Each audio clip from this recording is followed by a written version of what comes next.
So the Washington Commanders have officially reached the all-time low after letting the Minnesota Vikings absolutely embarrass them and shut them out 31-0, and J.J. McCarthy, a.k.a. 9, unleashed his alter ego on this Commanders defense. We are lost, and this season can't end fast enough.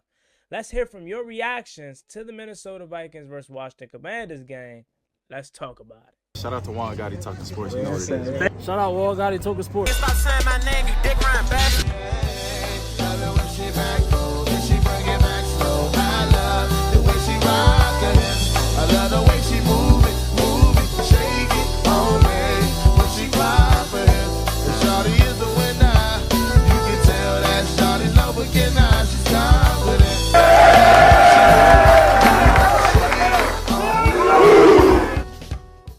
What's up, y'all? It's your man Juan Gotti here, and I'm here to recap yesterday's game in video fashion. The Washington Commanders get absolutely embarrassed by the Minnesota Vikings 31-0. Mind you, this is the same Minnesota Vikings team that was just shut out by the Seattle Seahawks a week prior. We made J.J. McCarthy, a.k.a. 9, his alter ego, look like the next coming of Steve Young yesterday. Can I just go ahead and say something right quick to get it out the way? Minnesota Vikings fans, I don't want to shit on your parade, but that is not the measuring stick for who J.J. McCarthy can be. I promise you I can go out there and do the same thing that he was doing. No pressure on him. You know what I'm saying? Letting him sit back there all day, getting moved on the spot. You know, didn't have no type of pressure on him. Defenders lost. You know what I'm saying? Whether it was Justin Jefferson, Naylor, Jordan Addison, T.J. Hawkinson, Jordan Mason, you know what I'm saying? Aaron Jones, don't matter who it was.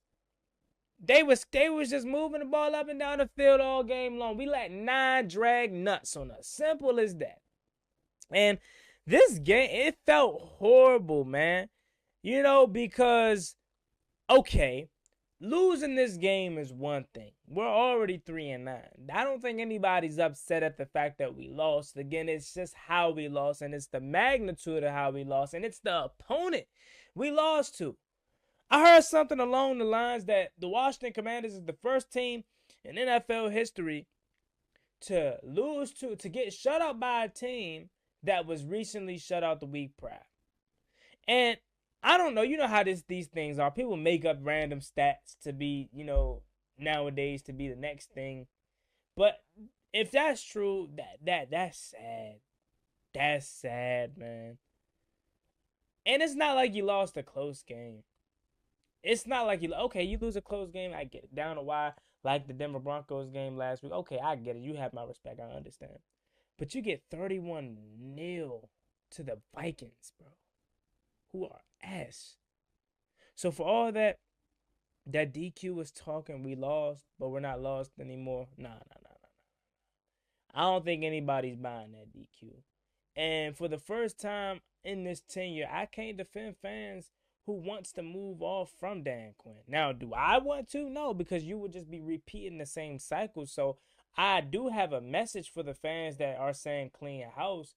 Like, I disagree with that take, man, because it's like, okay, you clean house 2 years after you hired Dan Quinn, 1 year after he had an NFC Championship appearance, and then a year after he didn't do so well. Okay, but now you want to clean house after that, after those 2 seasons? Well, what's going to happen when the next guy come in, if you can find? Because who out there that you want to replace Dan Quinn? And when you talk about cleaning house, you're talking about getting rid of Adam Peters. You're talking about getting a new quarterback. We're just repeating the same cycle. So I'm not cleaning house, especially when I know who our quarterback is. We have our franchise quarterback. I still believe in Dan Quinn. I still believe in Adam Peters. Like, yes, this season went down the toilet. We know that. But it's no reason to say reset, clean house. It's 1 year. And it's been an unfortunate, unlucky year. And to add the insult to injury, Zach Ertz tore his ACL. So that's another guy who's on the shelf for the rest of the year. And I think, honestly, his career probably is done. And that's unfortunate because I know a lot of players like Zach Ertz's caliber wants to go out on their terms. They don't want to be forced to go out, but he's, 35, 36 years old. And those things don't get easier to heal from. So that's very unfortunate for Zach Ertz. But from this game, man, I really don't have too many takeaways, positivity, because there wasn't none. I mean, the game started off well. Jaden Daniels, he looked comfortable. He looked good. He looked fine. Took us right down the field. And if it wasn't for Deebo Samuel having hands like a snake on fourth down, we score. And I know a lot of people want to question Cliff Kingsbury for that drive and just his overall approach to yesterday's game. I can't defend him yesterday. I like Cliff. I think Cliff is an intelligent play caller. I think he can draw up some shit. I think he can game plan when he's in his bag. I for sure think that. But he's allergic to running the ball. You're telling me you have Chris Rodriguez, who's been running the hell out the football down the stretch of this season, has been showing you. And in this very specific game, he averaged 6 yards a pop. You don't give him the ball at least one time down by the goal line to see if he can punch it in. Mind you, he was a big reason why you were down there in the first place. You don't give it to him not one time. Okay, let's say first and goal, you pass. Okay, incomplete. Second and goal, instead of running that Brandon Coleman play where you have a play action boot lined up for Brandon Coleman, give the ball to Chris Rodriguez. Okay, he doesn't get in right there. And now you have 2 downs to draw up any kind of passing play that you want. Now, at the end of the day, we can be critical of Cliff Kingsbury for that play and that drive, but they drew it up on fourth down, and Deebo just dropped it. Jaden threw a seed. Jaden threw a perfect pass, and Deebo just dropped it. So at the end of the day, Cliff very well is accountable for his actions yesterday because the game plan wasn't the best. I don't think he protected Jaden Daniels the best in terms of setting the offensive lineman up for success. This offensive line has been playing well lately, not yesterday. Brandon Flores clearly was outmatched, or was too much for Cliff Kingsbury to handle. Clearly, and Jaden Daniels as well, right? But at the end of the day, positives that I take away is Chris Rodriguez clearly needs to be the running back 2 of this team next year. He's shown you that he can get the job done. Vision, he's not the quickest, but he has the vision to find the open hole. Can even show some cutback. Even has some run after contact ability, run through contact. I may add, like he should be your running back 2. I'm not telling you he's your running back 1, but I think going into camp he's earned every rep. I mean, we're talking about a guy who, fresh out of Kentucky, constantly, even going back to the last regime, was getting disrespected. Practice squad, preseason guy, being cut, released, being brought back. He's earned everything out the mud, and I think he has earned himself a roster spot to stay moving forward. I Noah Brown was back for his one and only, pass interference that led to a first down. Like that's his signature.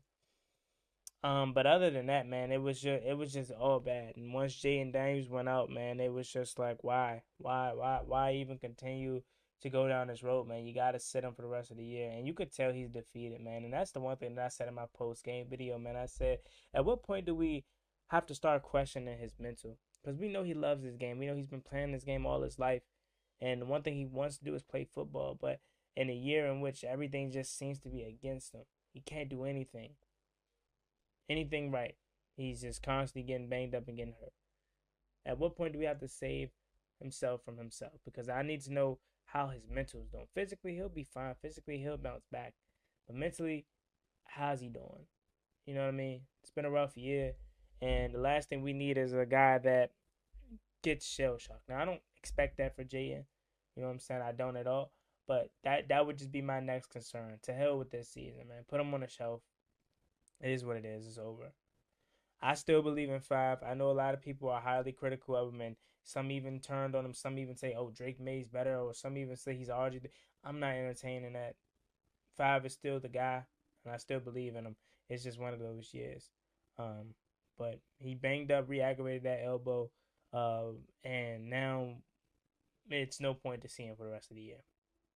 So those are my takeaways from Sunday's game. Not really too much because, again, it wasn't really much to take away from the game that was worthy of noting.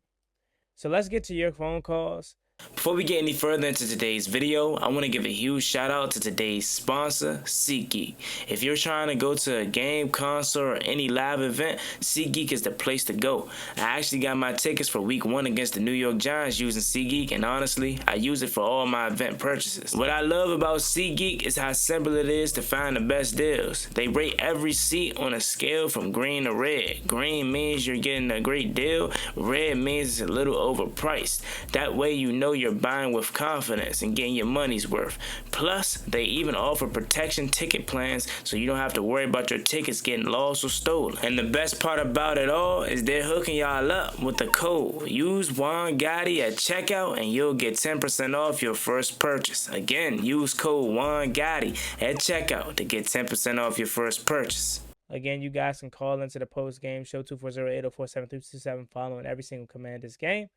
Let's see what y'all talking about. Hey, what's up, Juan Gotti? What's up?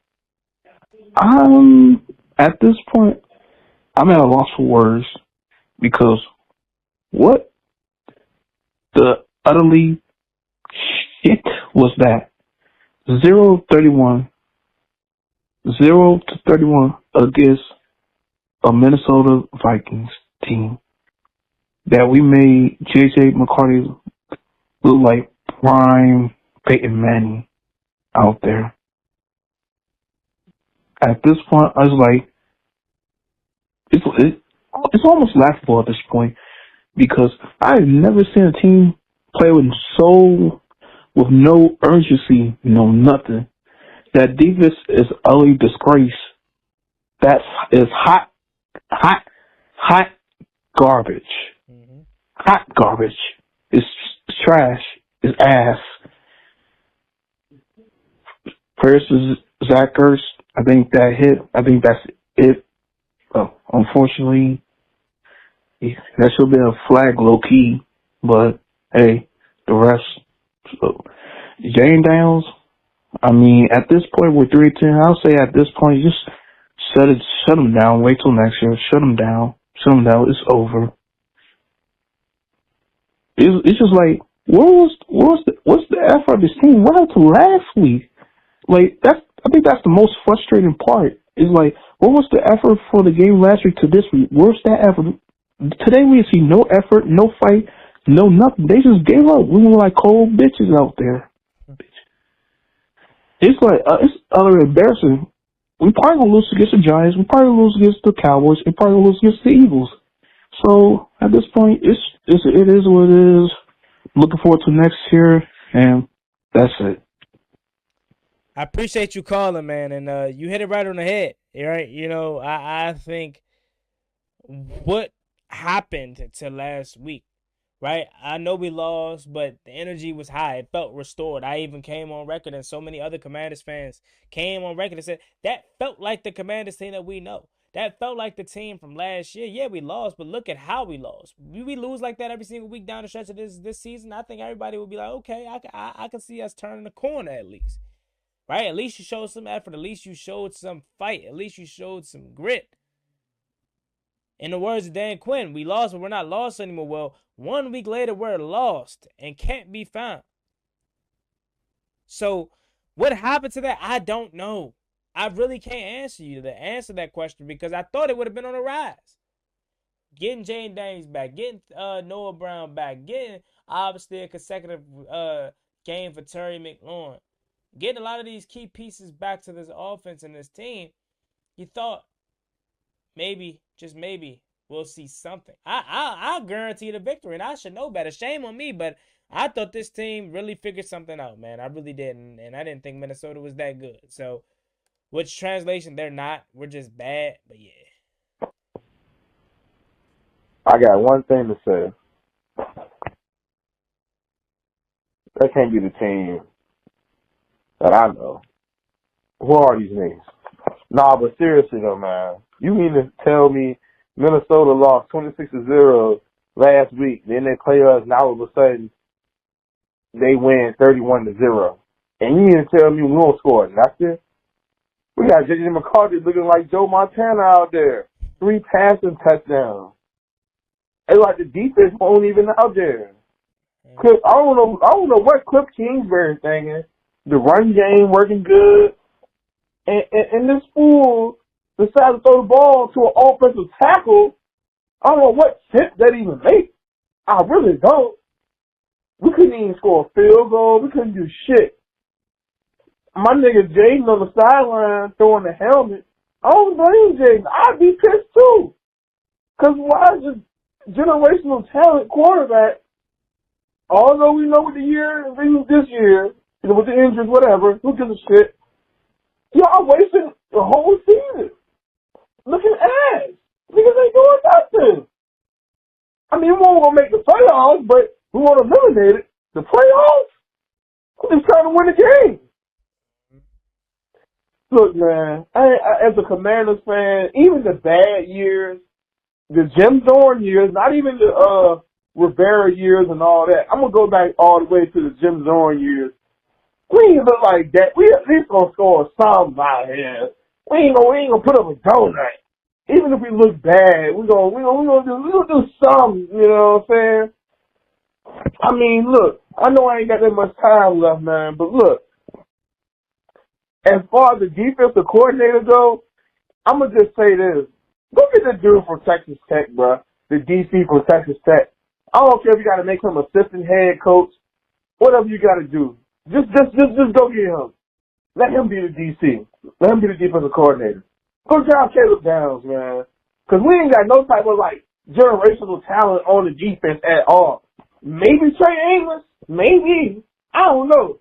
But we don't have that, like a Jaden on our defense. Different positions, yes, different whatever. But we don't have that. We need somebody generational on that defense. Go get Caleb Downs, man. Go get a DC. Get Jaden some help. Go get IU. We know what we got to do. But this cannot happen no more. And I'm afraid we're going to lose against the Giants. I'm pissed, man. Because that shouldn't even happen. I really can't even get mad no more. Because I'm just so used to it now. But I just didn't expect this. Like, it's worse than 2023. This is 2023. We was expecting. I appreciate your call, my guy. First things first, I want to say it's horrible. It's sad. It's frustrating. It's bad to be like this. It's not what we expected. I do want to say 2023 was worse because at least in 2023, or this year, I should say, we know what we have moving forward. Dan Quinn is still going to be back next year. Adam Peters is going to be back next year. We have our franchise quarterback, right? So we have the three intricate parts and must-have parts to be successful. In 23, we had none of that. 23, we were rebuilding. And I know a lot of y'all probably already gave up on Dan Quinn and already gave up on Adam Peters, and some even gave up on Jaden Dykes, but I'm not there yet. So I think this year, again, it's just a one-off to me. Like, I fully expect this team, barring any catastrophe like this year in terms of injuries, I expect this team to be fully back to where we were a year ago. And that's competing for the NFC East. And I think Jaden's gonna shake back, man. I really do. And as you mentioned, we do have a lot, to work on. I think this is low-key the most, or should I say the best possible outcome. To be on the path to potentially get the number 1 pick, have a top 3 draft pick, top 5 draft pick, this is low-key exactly what you would want. If a season was supposed to go as bad as it's going, this is exactly what you want. The worst thing you could have is to be having this same kind of season and finish 5-11, 5-12, 6-11, 7-10. That's the worst thing, because then you're middle of the pack and you can't significantly get better. But hey, man, I appreciate your call, and I agree with you. But I will say, I wouldn't compare Dan Quinn to Jim Zorn, and I wasn't really locked in for the Jim Zorn years. You know what I mean? But I wouldn't compare him to the Jim Zorn years because at least, and I know a lot of y'all are tired of hearing this, but at least Dan Quinn took us to the NFC Championship. But hey, what's up, Juan? So, my care for the team this year has kind of hit an all-time low. And honestly, this game was so shit, and everything about it was so bad, I don't even think I need to point out specific things that were wrong with it, because everything was wrong with it.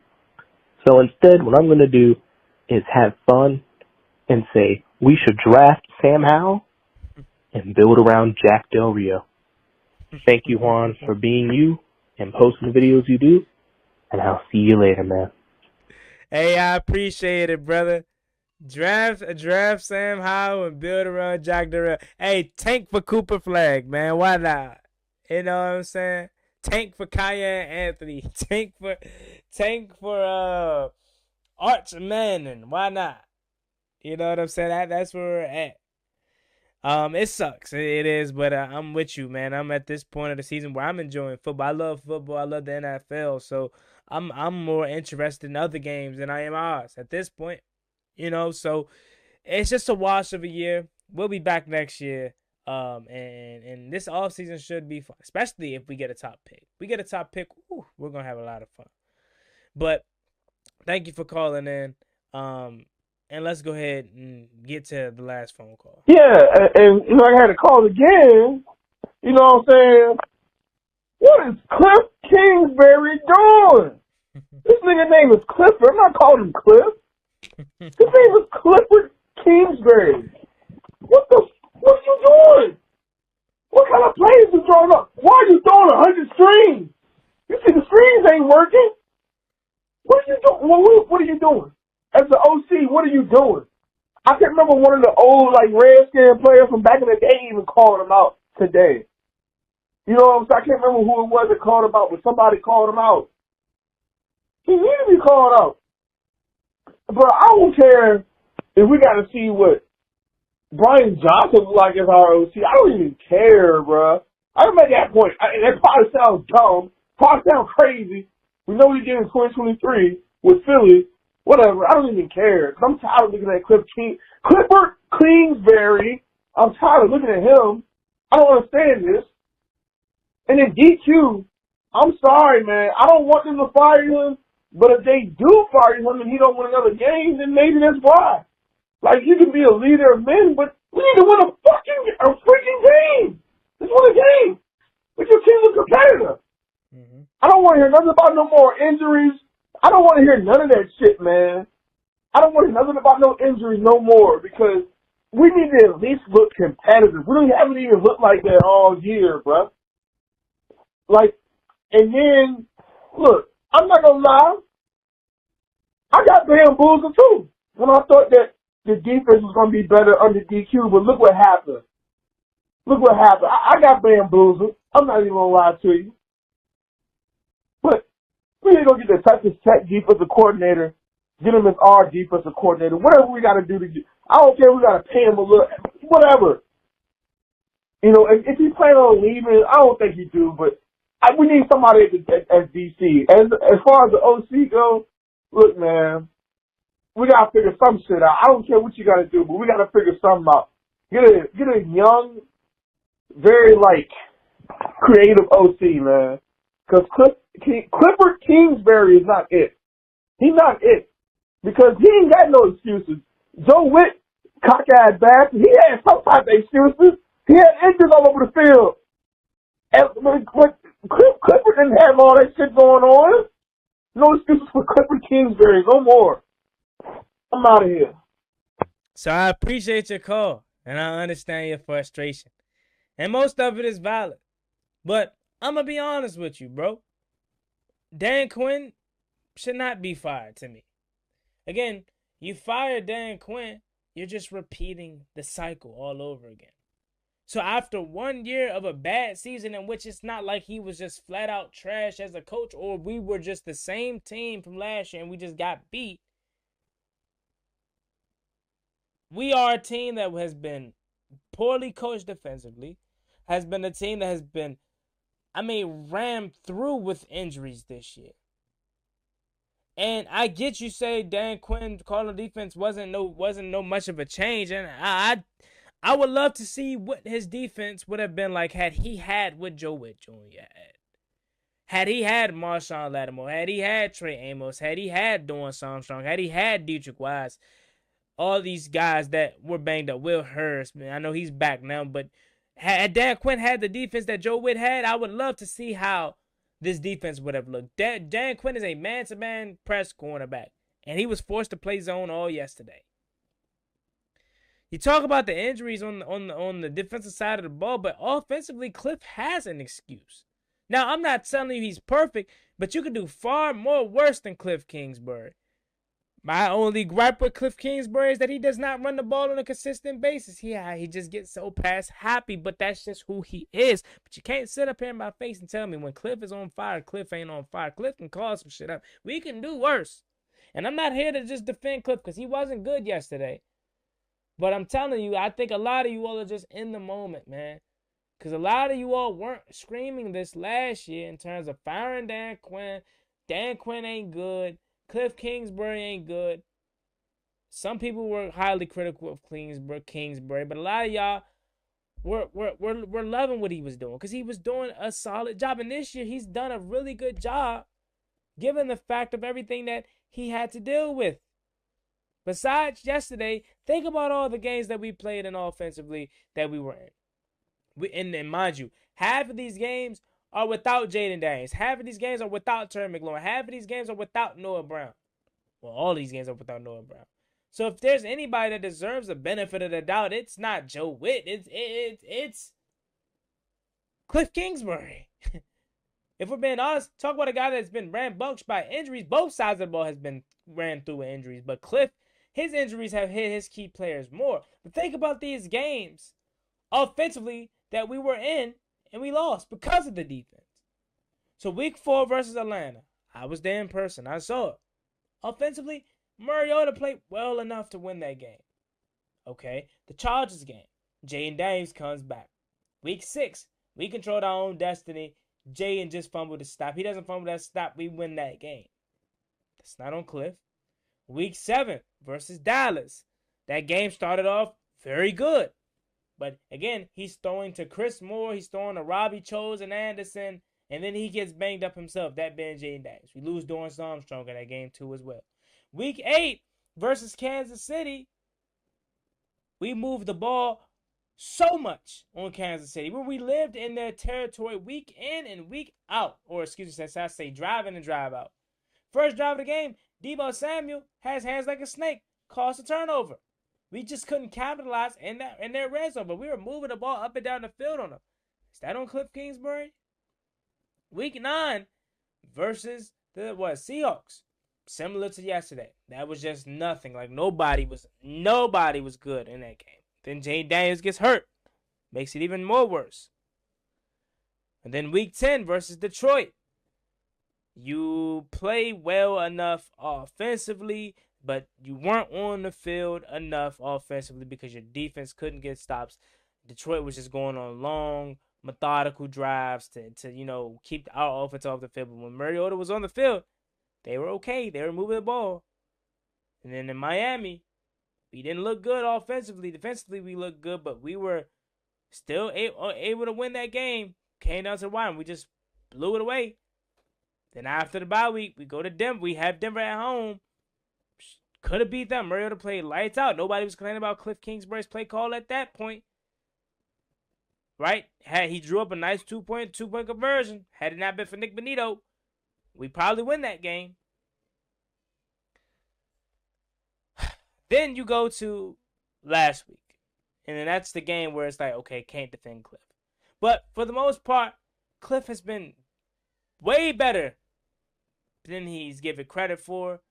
And I think a lot of you believe him. He is. Not here to defend him. Not here to say he's perfect. Because he has his flaws. And I'm here to tell you, we could do a whole lot more worse than Dan Quinn, Cliff Kingsbury, and Adam Peters. I still believe in this team, and I think 2026 will be back. But that is all for today's video. Leave your comments and thoughts down below in the comment section. As always, me and boy Juan Gotti. Like, comment, subscribe. Hail to the Washington Commanders on the road to 12,000 subscribers. Forget they appreciate if we reach that goal as soon as possible. Thank you so much. Y'all have a blessed one. Stay safe. Be easy out there. Peace. Never gave a ballin' like I'm Deshaun, throw the bomb, G. That's IG, my jersey never seen a line.